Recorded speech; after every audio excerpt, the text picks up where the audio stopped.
rooms trying to figure out very complex issues. Someone told me a statement in life a long time ago: when you think the solution is simple, it shows how little you understand it. So, we're trying to solve a lot of problems in a short time frame, and there's just a lot of factors that go into it. The coaches came out of the meeting today on the scheduling. I guess I heard different things. Like, was it your impression that this was kind of a spitballing thing where you're throwing out scenarios, or were there like specific scenarios that you wanted to hear from them and then take to the presidents? Yeah, we always want to solicit great feedback, get the head coaches and ADs in the same room so we can be on the same page and listen and hear their thought process. They hear our thought process, have it come together. But I think ultimately what you're trying to see from both groups is you want to make this decision as part of a much bigger decision, right? How does this all fit into the future, whether that be playoff spots or how it affects revenue or how it affects, adding 8 losses to the tally. So you're trying to make those decisions in coordination with several other things that are all coming together at the same time. The Big Ten scheduling agreement idea seemed to go away, not go away, but like back burner New Orleans. Is it back now on the front burner because Brian Kelly was talking about it and Tim was talking about it? Like, what's your impression of how? I don't know on that one. I have to leave that one to Commissioner Sankey and their commissioner, see if there's any legs or any opportunity for there. As Georgia's athletic director, what would you think of adding a Big Ten game to Georgia's schedule on an annual basis? Yeah, I think we'd be open to it in the right scenario. Obviously, we're one of the schools that we've got, well documented. We have Georgia Tech every year, and then we have stepped out. If you look at our schedule, we've had Power 5 opponents on top of that. So there have been years we've already played 10 P5 opponents in some years. So while I say I'd be open to that, I have to then take a look at what we're going to have scheduled and see how it would affect it, because we do have Florida State and Louisville and other teams already lined up. So all of that fits in that puzzle. So would we open it? Yeah, but then we'd have to take a look at what it would look like for the rest of our schedule. Meaning you probably have to get rid of some of those other games. You're not going to play, how many would that be, 11? Yeah, I'm not committing to 11 P5 games right now, but I think the credit to Coach Mark, we've always been open to playing a challenging schedule, especially those neutral site games we've opened the year with. The sweet spot seems to be 10 power conference games. That leaves people with room for 2 guarantee games. In most years, you get the 7 home games that you want. Yeah, I think, and I don't want to speak for any other AD or any other school, but we have rotated. If you look at traditionally, we've been 10-9, because there's been years like last, years we played Clemson or in Oregon, and years we didn't, or the home in Notre Dame. So I don't know what that average would be over the time. If you looked at it, would it be like 9.5 or 9.75, or if you really measure 10-9, 10-9. But you at minimum you have 9 every year. But if you stacked up how many of those other Clemson, Notre Dame, Oregon games we have, I guess we'd be just under 10 on average. Mm-hmm. Last week, Josh, you talked about the importance of driving revenue. Have you guys explored at all on-field sponsorships in Sanford? Yeah, some of that stuff is now opened up as categories. So we're having a lot of conversations with those opportunities, whether it be, logos in the 25s or, on the banner on the sidelines, things on the basketball court, things at Foley Field. So we're open to all those, but you want to make sure when you do it, for the right value, and you want to do it with a brand that meets your brand alignment as well. So those are ongoing, and hopefully we'll see some movement there in the future. But for the right price, any of you could, and our values align. I could, for the right price, we can get one of your organizations. The Dash, we could even sponsor the Dash on the. We could. Yeah, I think How much would I have to pay? That'd be the only question. I can give you $10. On one of the big ticket items, when you start talking about the different college football playoff formats, and I know that there's plenty of conjecture in that, but the difference between a 5-1-1 and a 4 automatic qualifier model, what is the, just to kind of explain that further, what would be the, I suppose, the positives or the negatives of either one of those models that leagues looking at? Yeah, there's so many being discussed that they're out there right now, right? If you start with the AQ 4 or whatever, then you're guaranteed 4 spots. But then if you look historically, if we move to a 14 or a 16 team, and you look where how many we've got in, I look back to that and I say, I'm not sure how. I'm always going to want the decision that's going to get the most SEC teams in. No different than basketball or baseball or softball, right? I want to flood it with as many teams as possible from our conference, because that's only not good for our conference, it's good for Georgia, because if there's more opportunities for our conference, and I think if you look at our track record as a conference, we should have a good number between hopefully 5 and 6, and maybe one even more that fall in that criteria, the top 16. So I think you have to look at the historical data as a guiding star for how you make that decision moving forward. There was some talk yesterday about the presentation on NIL Go. Any thoughts on what was sort of shared there? Yeah, I think we have a great opportunity and a great system. We can sit here and tear it down and talk about the potential pitfalls, or we can talk about how we're going to work together to make this work. It's easy to tear something down and someone present a plan and tell you, oh, well, here's the weak spot, But we haven't done it yet. Let's work together, let's get through it, because we've asked for guardrails, now we have them.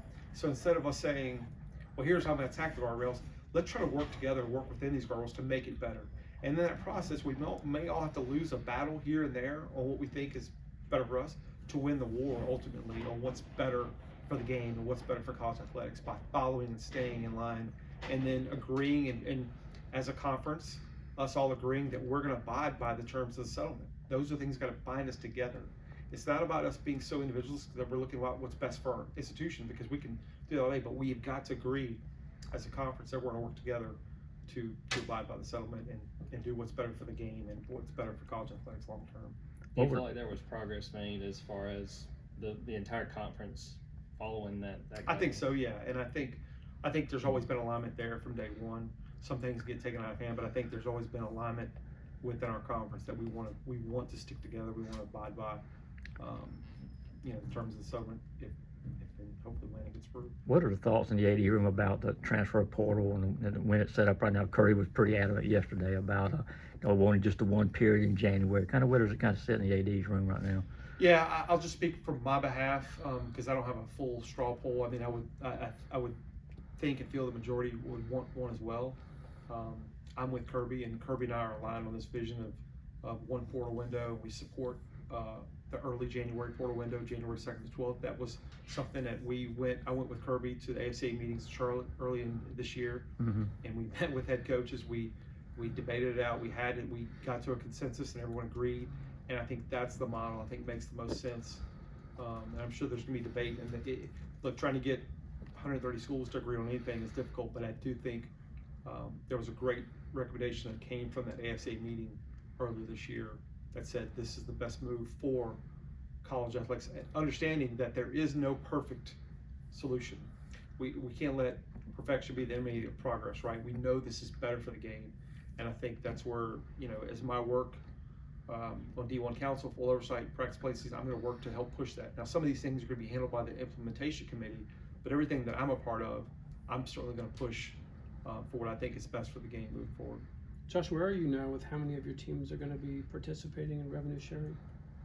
Honestly, it varies by amount, but the opportunities are there for all 21, and it could be smaller amounts, but we've really focused on being broad based and having opportunities. And if you follow our athletes' social media, you'll see they've had these opportunities, and we're trying to create those organic things with our sponsors to have those opportunities where they can utilize that, but then also trying to teach them how to utilize their social media platforms and their presence to grow their brands and have those opportunities as well. So hopefully it's something that we can do, across the board in perpetuity for all teams.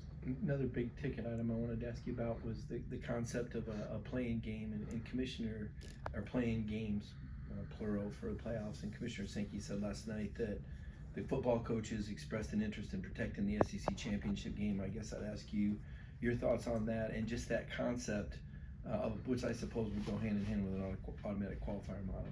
Yeah, I mean, look, someone correct me if I'm wrong. I think we've been in 7 of the last 8 SEC championship games, and it's not grown tired or anything to me. I love the game. I think it's special.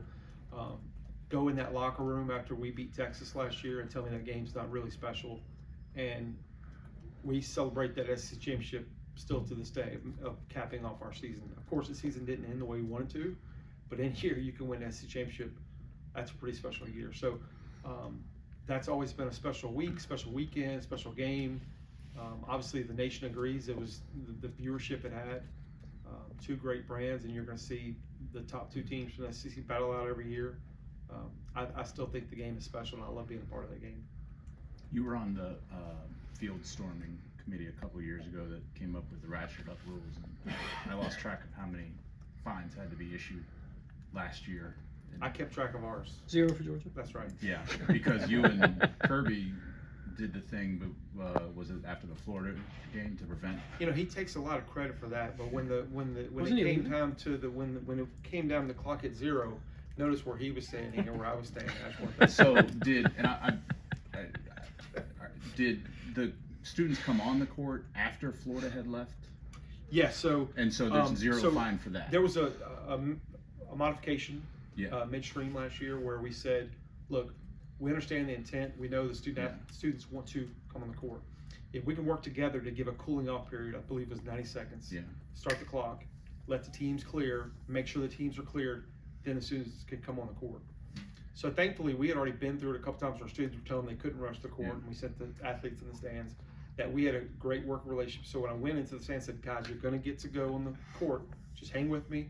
When the clock is 0, put 90-second countdown clock on, ran it down, and they participated. And I cannot give enough credit to our students for all. And I give credit to the league for a great modification to the rule, and we followed it, got the visiting team off the court, and then our students were able to come on the court and have a good time. So I was talking to Pittman about that because they had, their, and I think their win over Tennessee. I forget whether that was last second or they were up. That might have been a last second one. yeah, and that when it's look, a spur of the there's moment going to kind be of thing. that's right. Imagine that game was, it couldn't have played out better for me in terms of how many timeouts and fouls I was able to work around. Yeah. But if that had been because you don't want to jinx it if it's a tight game. I didn't go down there until I knew, all right, we're at a good enough lead and I can work through it. But if imagine it's back and forth, and then somebody hits a game-winning 3, that's going to be more difficult. So I'm not going to pretend that we've got it all figured out. But hopefully, we're going to keep working it with our students where they just know that becomes the new standard, to where they just know, hey, go the clock, and then we'll get to go on the court. Because ultimately, they just want to go on the court and celebrate, have that viral moment, take the picture or whatever. So hopefully it's become part of the process now for our students, and hopefully that can start happening more and more other places, to where even when that last second 3 does happen, everyone's so used to it that they'll wait and then let the other team clear. Josh, For 2 more questions. if I can ask you non-football as it relates to 2 of your other programs, women's basketball and softball, the support you guys gave. No track questions from you, Mark? I mean, come on, man. That'd be the next press conference. The support you guys gave women's basketball to, acquire talent in the portal this year. Can you speak to that, maybe as it relates to how it was in the past? And then with softball, the run they made in the super regional, after the tough season they had, to kind of what that looks going forward in his 5th year coming up, I guess, Tony?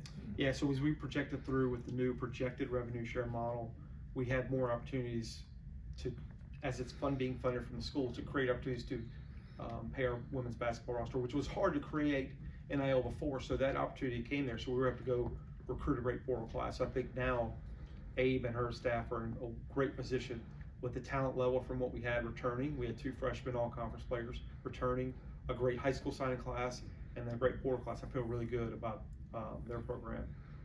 In regards to softball, this is a very young team. We graduated a ton of seniors last year. Really excited with the progress they made. And with all due respect to Duke and every other conference, we went through a gauntlet in the SEC. And I knew that once we got to regionals, because I love the setup, right? We don't have to play another SEC team in regionals. I felt good about our opportunity. And Duke's a great team, but I said, hey, we don't have to play an SEC team. I feel good about it. And we made it through. And then we took Florida to 3 games. Florida's a phenomenal program. So I feel really good about where they're at as a young team and what we're doing in the portal, what we're doing in high school, and how I think we're going to keep evolving. We've given them support now, brand new facility. We got to showcase it at the SEC softball tournament. I think facilities still do matter. I know NIL's become a big thing, but for sports like softball, for not just recruiting, but how a kid will be able to train and develop, and where they'll call home, I think matters. So I think it's going to help keep elevating that program.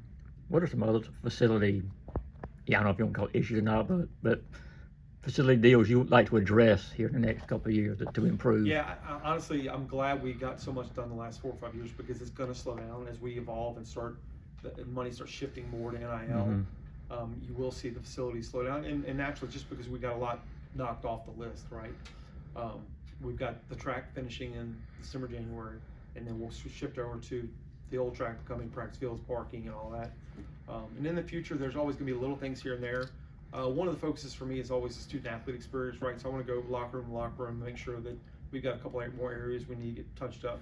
And then I've got to develop my team. We have to develop a plan for Sanford Stadium, not just for my tenure, but I'm trying to think about the person coming after me. So we want to start putting a comprehensive plan for Sanford together, 5, 10, 15, 20-year plan, to where whatever we do builds upon each other. To where when I'm gone, the next person comes and goes, okay, here's the blueprint and how it's going to keep evolving, and giving them opportunities to still modify it, but you want to make sure whatever decisions you're making are all building to something where you're not painting yourself in a corner as we look at the evolution of Sanford Stadium, because we always know we could always use more premium spaces. So I think that'll be something we keep looking at Sanford, but as we do that, we want to look at the next 10, 15, 20 years. Thank you, John.